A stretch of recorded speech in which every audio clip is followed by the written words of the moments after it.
Carowinds is one of my favorite theme parks I've ever been to. It is my home park and I have been coming here since 2018. In this video, I will give my updated rankings of all the operating coasters at the park. My opinions have changed significantly since I last did this type of video, which was actually the first video on my channel. So let's waste no more time and dive straight in. Coming in at number 14 is a coaster that I actually have not ridden since probably 2018. Wilderness Run. This thing is perfect for a young kid's first coaster. It does look aesthetically pleasing. More so than some other coasters. Hurler. At lucky number 13, it's a coaster that is not perfect for a young kid's first coaster. Kitty Hawk. Even though I haven't ridden this thing in well over 2 years, I still remember how truly terrible this thing is. The restraints are just atrocious, and this ride just shakes around the entire time. Not to mention the line is always super long too, due to the fact that it only has one train. Let's just move on already. And at number 12 is Ricochet, another ride that I have not ridden in a long time. This thing is just your standard Wild Mouse, nothing special with it. It has one kind of good drop, and then you can't forget those lateral hill turns. But overall, it's just a Wild Mouse. Let's move on already. At number 11, we have a coaster that I cannot fathom the reason that it hasn't been RMC'd yet. Hurler. So I rode this thing twice the last time I went. The first time was okay, nothing special, but not terrible. So I rode it again. Biggest mistake of my life. You know how they say curiosity killed the cat? Well, I was curious about how the wheel seats would ride. This time, curiosity killed the cat, gutted it, and threw its corpse in the river to rot. I'll probably end up making a full review of this ride because I don't think I can properly describe how insufferably rough and boring this thing is in this short amount of time. Long story short, there were two moments that really stood out to me. The first one was after the drop, when, due to my hands being up, the forces slammed my arms down and made me smash my elbow on the hard metal side of the train. And the second one was the last turn, which was so shaky that I could genuinely feel my ribcage rattling around. Yeah, it's that bad. Alright, let's move on to the top 10. Just barely in the top 10 is, surprise surprise, another ride that I have not ridden in a very long time. The Flying Cobras. Now, the reason I haven't done this thing in such a long time is mainly because of the fact that this ride has some of the most atrocious capacity I've ever seen. I'm assuming everything still applies from last year's ranking, since from what I can remember about the ride itself, it was decently intense, but the backwards section made me nauseous, and it was a little too rough for my liking.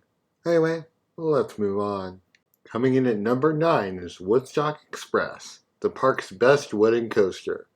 This coaster is perfect for families and kids trying to get into coasters. The hills are fun and deliver decent airtime, and it's pretty smooth. The only downside is that the trains are a little cramped for adult riders, but that's fine, it's more for the kids. Speaking of rides with tight, uncomfortable trains, at number 8 is Carolina Gold Rusher, Carowinds' first ever coaster. The ride itself is very long and has a slight kick to it, but the biggest weakness here is the trains. These trains are absolutely brutal for tall people, and if you're over 5'6", I'd say cross your legs before the lap bar comes down, so you can get a slightly more comfortable ride. It's honestly not that rough, but it does have that classic Aero jank that honestly adds a bit of intensity to the ride, in my opinion. Coming in at number 7 is Snoopy's Racing Railway. Carowinds is a new for 2025 family coaster. This ride is fun, however the way it's run physically pains me. There's only one adult allowed in each row, and I guess they count anyone over 13 as an adult, because my brother and I wanted to ride it this summer for the credit, and to see how it was, and of course we had to be in separate rows.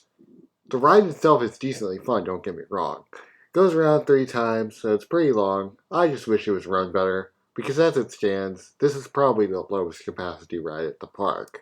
Now this one was a big surprise for me. Coming in at number 6 is Vortex, the park's B&M stand-up coaster. Now, the last time I made a video like this, I ranked Vortex as the worst big coaster at the park. But now, after my last ride on it, I don't think I should be so harsh. I was assigned row 5, one away from the back, and I sat, or in this case stood, in the seat farthest to the right. I complete I made sure to bend my legs when the seats got locked, and when we dispatched, I was standing completely upright, and I was free from the usual discomfort these stand-up coasters tend to bring. The ride itself is pretty intense, with multiple moments of leg-numbing positives, which I love.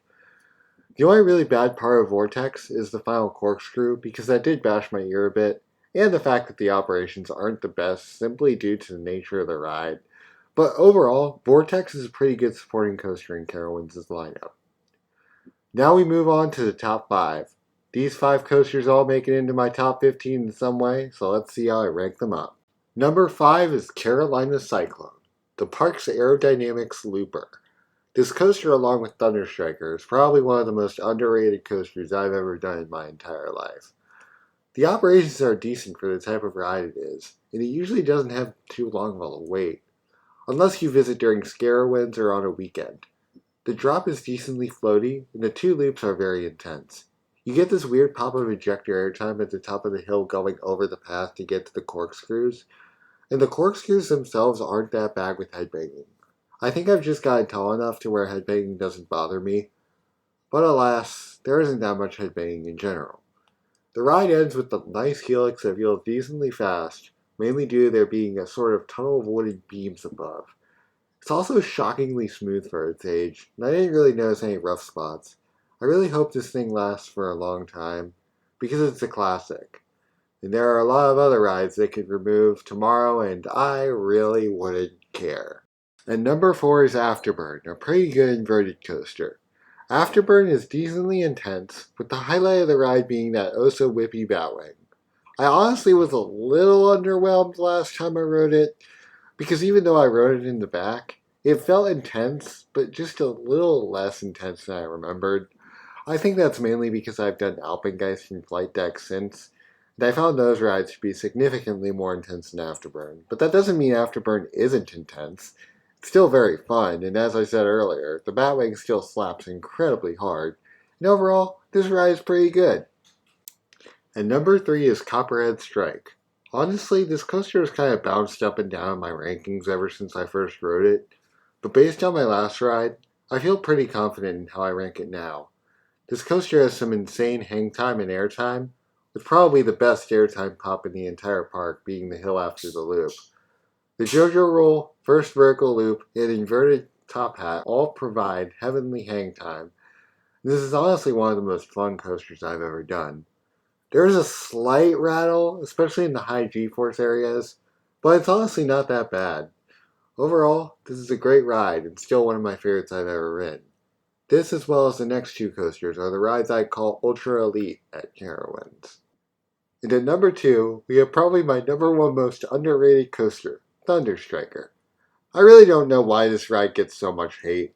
No, it's not better than Fury. No, it's probably not the best B&M Hyper. But it's the best B&M Hyper I've done. Probably until I ride Diamondback at Kings Island, because that ride looks like airtime heaven. Anyway, back to Thunderstriker. There's so much airtime on this ride that it's unreal. I think I had the best ride I've ever had on this thing during the evening of the last time I went. I remember being assigned near the middle, which I was a little disappointed about, but nonetheless I obliged. They pulled the lap bar down, and voila, a full 3 inches of room. At least enough room to comfortably fit my fist between my leg and the lap bar. Every single hill gave absolutely incredible floater, and the big airtime hill, yes, the one with the trim, gave so much airtime that I was out of my seat for basically 5 whole seconds. Anyone who says the trim brakes take away from the ride, they don't. They just simply don't. They're fine. This coaster is amazing. It actually surprisingly makes it into my top 5 overall. But we have one more. The best coaster at Carowinds, and my new number 1, as of my last visit, somehow topping Pantherian, is Fury 325, the best roller coaster I've ever ridden as of making this video.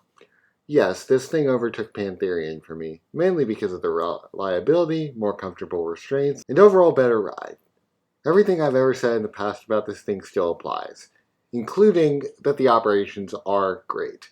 They were a little stubborn in the morning, but by the night, the last time we went, it was flawless. Practically just completely flawless.